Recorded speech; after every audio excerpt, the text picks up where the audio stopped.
माने भारी नहीं होना, हल्का होना, बिंदी स्वरूप में स्थित हो जाना, आत्म अभिमानी बन जाना, मन मनाभव हो जाना, बाबा का बन जाना। तो आज हम मातेश्वरी जी का बीज रूप के संदर्भ में पढ़ेंगे। और आप ज़रा गौर कीजिएगा, क्योंकि मातेश्वरी जी जो ब्रह्मा बाबा के साथ जो मातेश्वरी जी थी, उनको क्या है बहुत ज़्यादा ज्ञान था, बहुत अच्छी मुरली पढ़ती थी वो। आज हम उन्हीं को पढ़ते हैं और सुनते हैं कि उन्होंने बीज रूप में क्या कहा। उन्होंने कहा मातेश्वरी जी के अनमोल महावाक्य, जिसका साथी भगवान है उनको क्या रोकेगा आंधी और तूफान।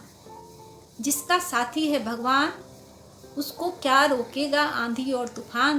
देखो यह गीत सिद्ध करता है कि आत्मा और परमात्मा दो चीज है, न ईश्वर सर्वव्यापी है, क्योंकि जिसका साथी ईश्वर वह हाजिर होते हुए भी फिर भी सृष्टि में इतना दुखी क्यों। मतलब है कि अगर जिसका है ना साथी भगवान है, अगर आत्मा परमात्मा एक होती तो कोई भी आत्मा दुखी ही नहीं होती।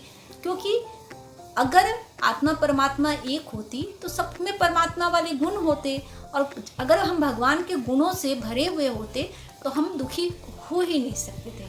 तो आत्माएं अलग होती है, परमात्माएं अलग है। परमात्मा हमारा बीज है, हम उनसे निकले हुए झाड़ हैं, हम उनके द्वारा निकले हुए पेड़ हैं, पौधे हैं, पत्तियां हैं। लेकिन जब हम अपने बीज से माने ज्ञान लेते हैं, संस्कार लेते हैं, तो आहिस्ते आहिस्ते आहिस्ते हम बीज रूप में स्थित हो जाते हैं। तो बाबा कहते हैं, माने माता जो कह रही हैं, हम दोनों अलग अलग हैं। अगर हम ये सोच ले कि परमात्मा सबके साथ है, सर्वव्यापी है, तो फिर कोई भी आत्मा दुखी ही नहीं होगी।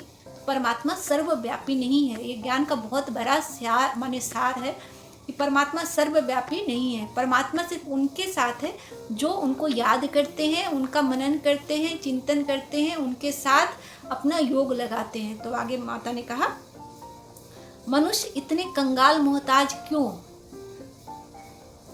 परमात्मा तो सुख स्वरूप है, तो सर्वव्यापी परमात्मा कहना गोया परमात्मा की ही इंसल्ट करना है। मतलब है कि सर्वव्यापी है तो दुख और संताप इतना क्यों है। अगर हर जगह भगवान है तो भगवान तब इतना दुख और संताप कैसे हो सकता है। मतलब हम परमात्मा की इंसल्ट कर रहे हैं। भगवान हर जगह नहीं है, भगवान वहाँ है जहाँ भगवान की इज्जत होती है, जहाँ भगवान की मनन और चिंतन होती है, जहाँ भगवान को बच्चे याद करते हैं। माता कह रही है, मातेश्वरी जी, इस माया के आंधी और तूफान से पार होने के लिए तो जरूर कोई माया का तूफान है, जिससे पार होने के लिए उस परमात्मा का साथ हम आत्माएं मांगती हैं। अगर वो हाजिर होता तो न माया की उलझन होती, न उनका साथ लेने के लिए याद करना पड़ता। तो हम आत्माओं और परमात्मा दोनों का इस खेल में पार्ट है। तो जो परमात्मा आता है तो उनका पूरा साथ ले, उनका हो जाना है, तभी माया के तूफान से छूट पाएंगे। भल वो सबका सुखदाता है, परंतु जो प्रैक्टिकल में उनका सहारा लेते हैं उन्हीं को वो साथ मिलता है। दुनिया इनको न जानने के कारण इनका साथ नहीं लेती है। अगर इनका पूरा हाथ पकड़ ले तो मदद देने में मशहूर है। कहते हैं, एक कदम तुम आगे बढ़ो तो 10 कदम मेरे आगे आएंगे। तो वह संपूर्ण वर्षा देते हैं जिसमें कोई अपूर्णता नहीं होती। अच्छा, माने पूरा ज्ञान मातेश्वरी जी ने समझा दिया कि आत्मा और परमात्मा दोनों अलग अलग हैं, और परमात्मा सर्वव्यापी नहीं है।